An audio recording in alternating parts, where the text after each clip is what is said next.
Bismillahirrahmanirrahim. Assalamualaikum warahmatullahi wabarakatuh. Yang saya sangat hormati Bapak Rektor Profesor Dr. Haji Fasih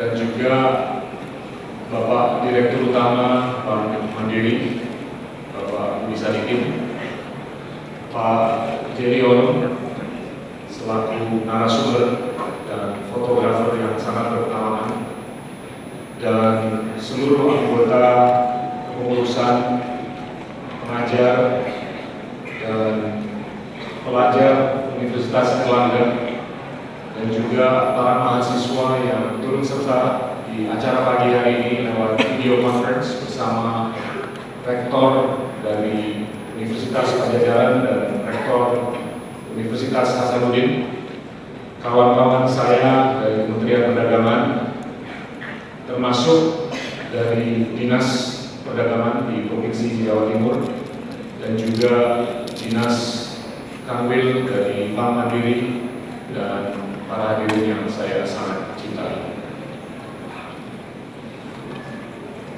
Kalau kita lihat di akhir masa mendiang Bung Karno, PDB per kapita Indonesia itu kurang lebih $500.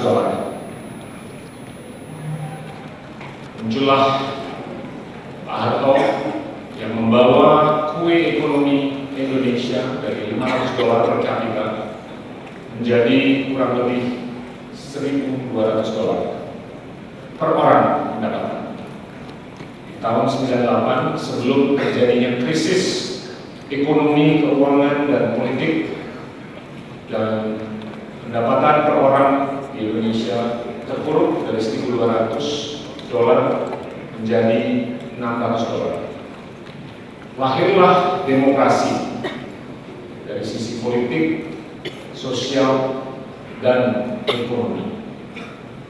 Dan transisi yang begitu pahitnya itu dapat dilalui dengan kebanggaan bahwa bangsa dan negara Indonesia bisa mengangkat kue ekonomi per orang dari $600 menjadi kurang lebih $1.100 pendapatan per orang di tahun 2004. Dan akhirlah kepemimpinan di bawah Pak SBY yang membawa pendapatan per orang di Indonesia dari $600 dari $1.100 di tahun 2004 menjadi insya Allah akhir tahun 2013 kurang lebih $4.000. 4 kali lipat.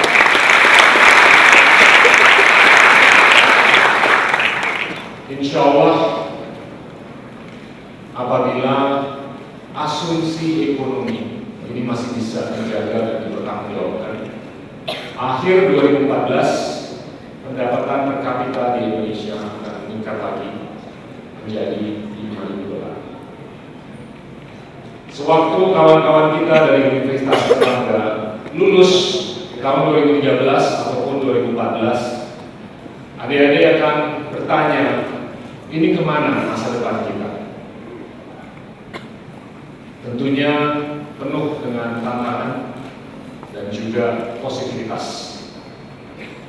Tantangan kita ke depan adalah untuk bisa menggulirkan ataupun membuahkan istilah yang saya selalu artikulasikan, yaitu Demokrasi 2.0. Demokrasi 2.0 ini adalah demokrasi yang harus disongsong oleh generasi muda yang ke depan. Karena kita memiliki kontrak moral kepada generasi sebelumnya dan generasi penerus kita untuk membawa bangsa dan negara kita ini menjadi bangsa dan negara yang lebih bisa menggarudakan diri. Abad ke-21 ini akan menjadi abad yang penuh definisi untuk kepentingan sosial, politik, ekonomi, dan juga budaya, dan juga geopolitik. Yang diperlukan adalah untuk kita bisa membawa demokrasi atau proses demokratisasi dengan kekayaan governance, kekayaan pendidikan, Demokrasi tidak akan berhasil tanpa pilarisasi lembaga-lembaga yang bisa menjunjung tinggi demokratisasi, yang harus diisi dengan kualitas dan kuantitas pendidikan yang luar biasa. Moto Universitas Airlangga itu dahsyat, adik-adik sekalian. Moralitas dan inovasi. Saya pengagum Steve Jobs. Ada yang tahu Steve Jobs siapa? Nggak bisa dijelasin. Ada yang tahu? Steve Jobs pernah berkata, inovasilah yang bisa membedakan pemimpin dari pengikut. Saya melihat di sini ada ratusan pemimpin ataupun calon pemimpin. Apakah sebagai calon pemimpin Bank Mandiri, atau calon pemimpin Kementerian Perdagangan, atau calon pemimpin Universitas Airlangga, atau calon pemimpin usaha atau komunitas usaha di Indonesia dan dunia. Masalahnya, Bapak Ibu sekalian, adik-adik sekalian, tanpa pendidikan kita tidak bisa menyempurnakan demokrasi. Demokrasi ini harus ditopang dengan pilar-pilar institusi-institusi yang diisikan dengan SDM yang kuat, dengan pemikiran yang tajam, bukan hanya untuk 1, 2, 3 bulan ke depan, tapi 10, 20, 30, sampai 50 tahun ke depan, agar kita itu jelas mengenai daya saing kita di mana, daya saing kita harus di mana, persaingan itu kita di mana, dan harus kemana. Persaingan kita itu bukan antara Jawa dengan Sumatera, bukan antara Kalimantan dengan Sulawesi, bukan antara Irian dengan Flores. Persaingan kita adalah antara Indonesia dengan anggota mancanegara lainnya.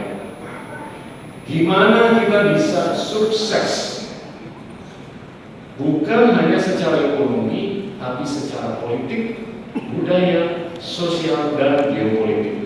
Relevansi geopolitik kita ini sudah tidak kecil lagi, ya sekalian.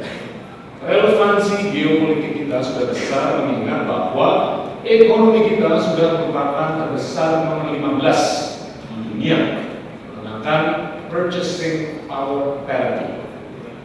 Kalau disesuaikan dengan kemampuan. Kalau Pak Dirut tadi menyampaikan 16 secara nominal. Nah, tentunya ke depan kita memiliki aspirasi untuk menjadikan ekonomi kita lebih besar, 14, 13, 12, dan seterusnya, dan insya Allah kalau kita bisa bekerja sama, giat, doa, dan bermoralitas, di tahun 2030 kita bisa mencapai titik kekuasaan nomor 5 atau 6 terbesar di dunia. Ini penting sekali. Tapi ini akan percuma kalau kita memiliki kekuatan ekonomi tanpa memiliki kekuatan atau pengaruh untuk kepentingan saudara-saudara kita di Palestina.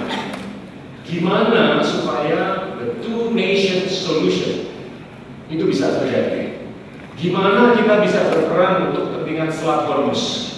Gimana kita bisa berkepentingan untuk menjadi dua hal, Bapak Ibu sekalian, yang di mata saya itu sangat kelihatan. Pertama adalah Indonesia sebagai middle power. Middle power yang bisa menjembatani antara kepentingan Timur Tengah, Islam, dan Amerika Serikat, yang selama puluhan tahun terakhir ini penuh dengan gonjang-ganjing. Defisit soft power antara Timur Tengah dan Amerika Serikat ini hanya bisa dijembatani oleh negara Islam terbesar di dunia, oleh demokrasi terbesar nomor 3 di dunia, oleh perekonomian yang sudah nomor 15 dan membesar di dunia. Tapi kita belum menyadari bahwa kita ini sangat bisa berperan. Peran kedua yang sangat kita bisa mainkan secara geopolitik adalah untuk menjadi middle power di Asia Pasifik yang sangat bisa menjembatani antara kepentingan Tiongkok dan kepentingan Amerika Serikat. Tiongkok dan Amerika Serikat ini akan merupakan dua ekonomi terbesar di dunia selama 50 tahun ke depan. Ini fakta, ini realita yang kita harus amati dan harus kita sikapi. Gimana kedua ekonomi yang begitu besar ini selama 50 tahun ke depan kita bisa berperan dan mengambil kesempatan. Sulit untuk Tiongkok bermitra secara geopolitik dengan Korea karena sejarah yang penuh dengan gontok-gontokan. Sulit untuk Tiongkok bermitra dengan Jepang karena sejarah yang penuh dengan gontok-gontokan.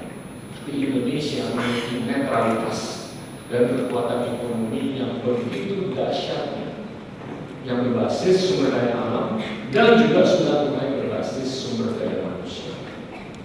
Tapi kalau jumlah S3 kita cuma 25.000 dibandingkan 800.000 yang ada di Tiongkok, 600.000 di India, sulit untuk kita bisa berkompetisi.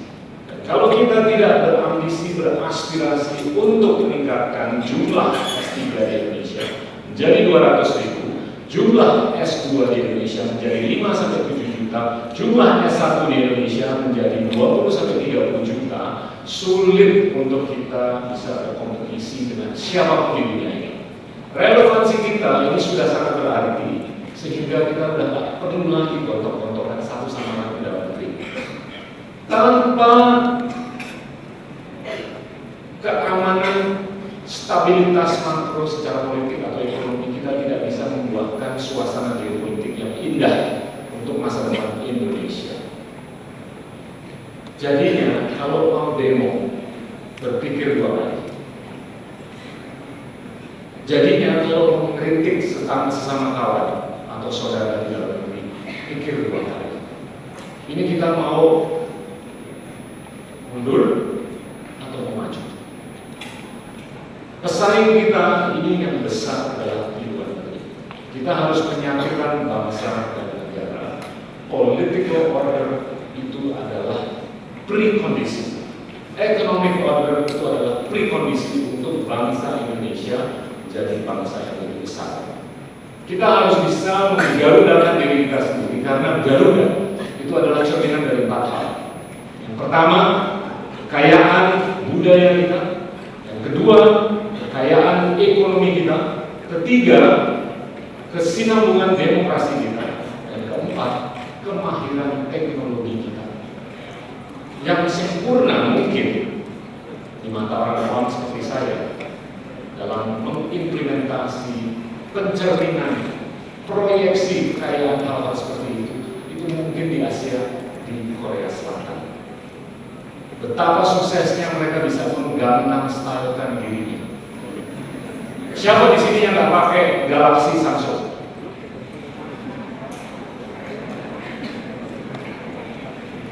Hampir semuanya, cukup banyak. Siapa yang belum lihat YouTube Gangnam Style?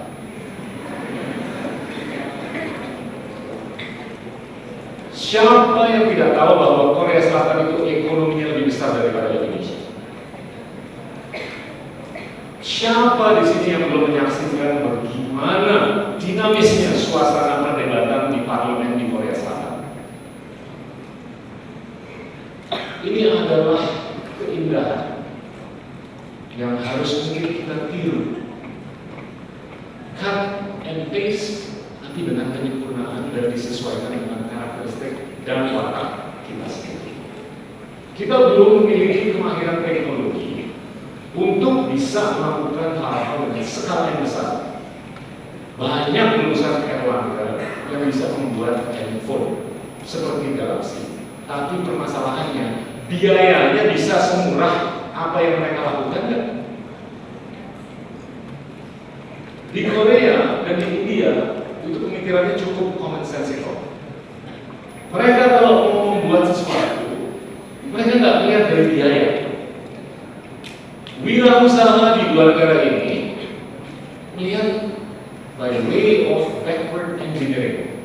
Jadi mereka melihat konsumen ini mampunya berapa sih? Ini enggak Tata Motors waktu mengeluarkan model Nano, mobil yang kecil. Mereka melakukan survei, market research. Ini orang middle low di India. Ini mampunya bayar berapa sih untuk mobil? Ya kurang lebih 20-25 juta. Pakai AC, bisa pacaran berdua atau sama keluarga. Nah, dari situ itu menjadi pangkal atau muara pemikiran, penelitian untuk membuahkan produk yang bukan hanya bisa dikonsumsi, tapi bisa dieksportasi skala yang besar. Jadinya bagaimana kita mengaplikasikan teknik, teknologi, pengetahuan, sumber daya manusia, sumber daya alam agar bisa menjual produk mobil seharga 20-25 juta dan masih untung dan bisa bayar pajak. Ini challenge kita ke depan. Kalau kita menjadi wirausaha, pemikirannya ini mampunya berapa rakyat. Baru kita backward engineer ke struktur biaya yang harus masuk akal. Nah, ini pemikirannya holistik, Bapak Ibu sekalian. Ini perlu inovasi, perlu kedisiplinan, perlu moralitas, dan perlu kecerdasan.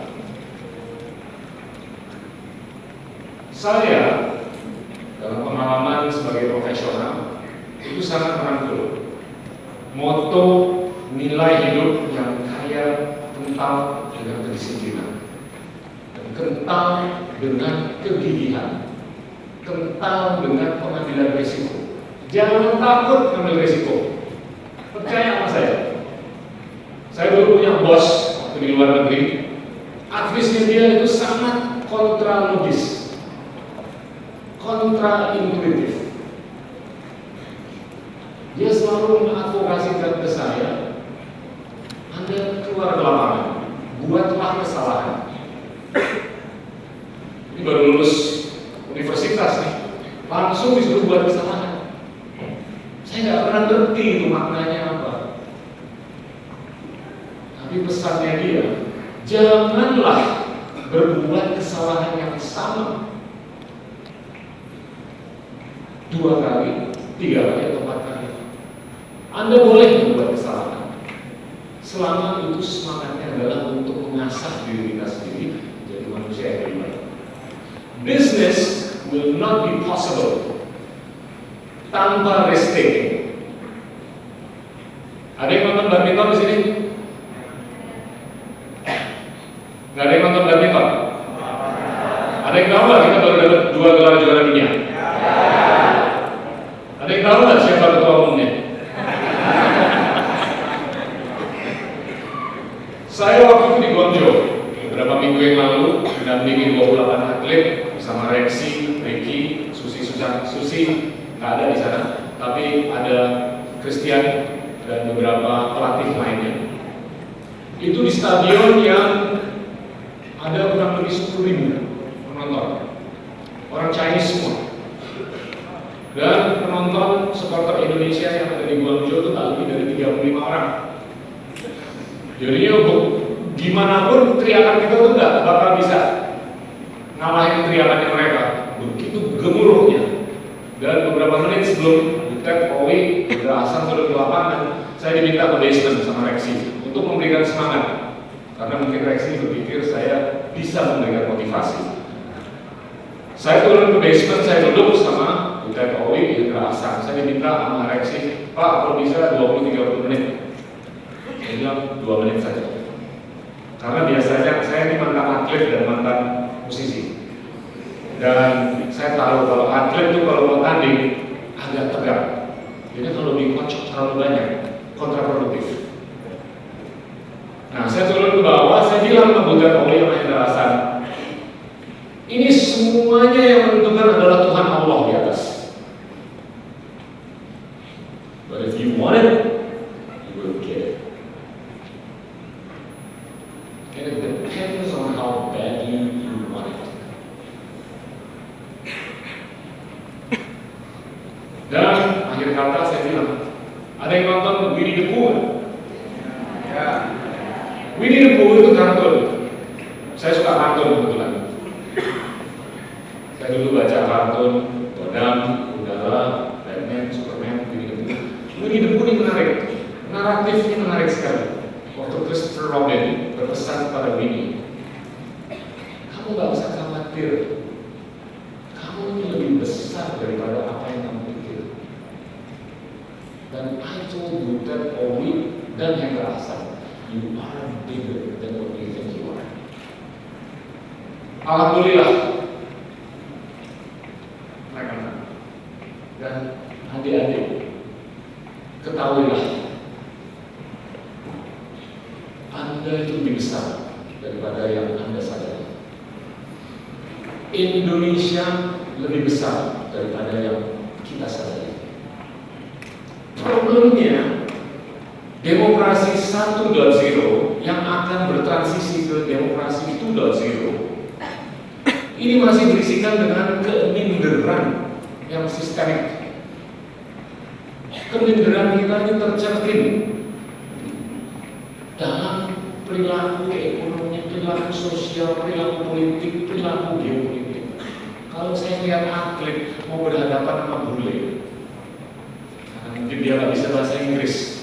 Kalau saya melihat musisi asuhan saya, termasuk Kompi dan Smash, saya coba kolaborasikan dengan musisi-musisi bule, awalnya agak minder. Nggak usah takut. Kamu harus sadar bahwa mungkin mereka lebih takut daripada Anda. Jadinya keminderan ini harus dihapuskan. Kalau tidak, kita tidak bisa menjadi bangsa dan negara yang besar. Saya melihat juara-juara dunia di sini. Tugasnya domain akademis itu bukan mengajar prinsip, disiplin, atau kurikulum saja. Tugas utama di domain akademis itu adalah untuk menyalakan dan membakar api di kepala kita agar kita bisa berinovasi. Kalau kita tidak bisa berinovasi, kita tidak bisa menurunkan struktur biaya agar kita bisa menjual mobil 20 juta. Kita tidak bisa menurunkan biaya agar kita bisa membuat handphone yang bisa bersaing dengan Samsung Galaxy ataupun iPhone. Kita tidak bisa membuatkan tahu tempe dengan harga yang sangat kondusif. Kenapa harga tempe naik? Ada yang tahu? Kenapa harga kedelai naik? Karena US dollar naik. Kenapa US dollar naik kok harga kedelai naik?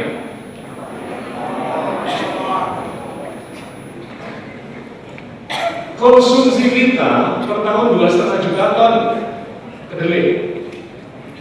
Produksi kita cuma 700.000 ton. Jadinya kalau harga tempe naik, ya mau jangan komplain ke Menteri Perdagangan. Saya nggak suka impor, jujur. Saya nggak tiap malam tuh tidur mimpi niat mau impor. Kalau bisa tidak. Tapi kalau produksi dalam negeri kurang, apa yang terjadi? Karena kekurangan pasok, jadi kalau kita nggak makan tempe besok, kita masih perlu. Dan karena kelangkaan pasok, harga naik. Kalau harga naik, inflasi. Kalau inflasi naik, pertumbuhan ekonomi yang real turun. Kalau pertumbuhan ekonomi yang real turun, itu ngalir kemana-mana. Nah, ini pemerintah harus menjaga keseimbangan antara neraca transaksi berjalan dan pertumbuhan ekonomi. Tapi neraca ini penting. Kita harus jaga stabilitas makro.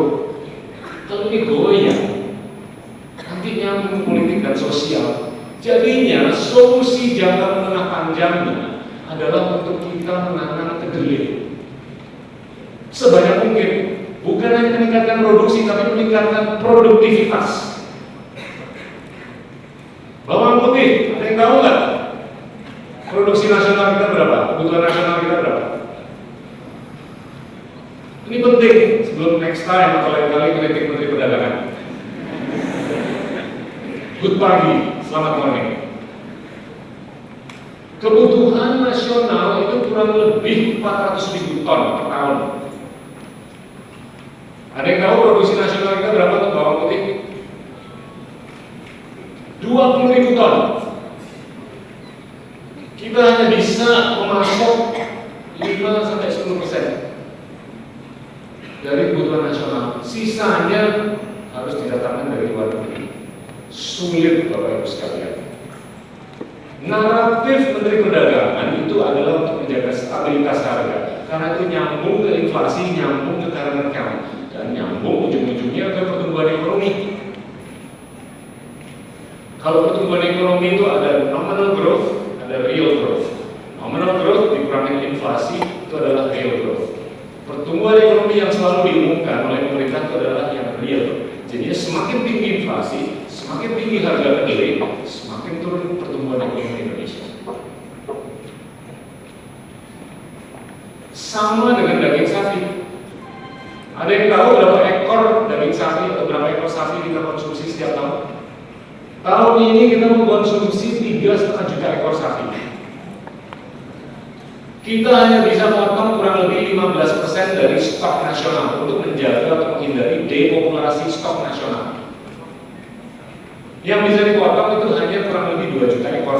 Jadi sisanya kita harus impor. Dan pertumbuhan konsumsi daging sapi itu meningkat 15% per tahun. Tahun depan kita butuh 4 juta ekor sapi, Bapak Ibu sekalian. Jadi kalau mau jadi wirausaha, jadilah peternak sapi. Asli, bakal untung. Kalau kita hanya bisa potong 2 ekor atau masuk dari dalam negeri 2 juta ekor, kita harus impor 2 juta ekor tahun depan. Nah, ini semakin ditingkatkan produksi dalam negeri, semakin kita nggak perlu melakukan importasi.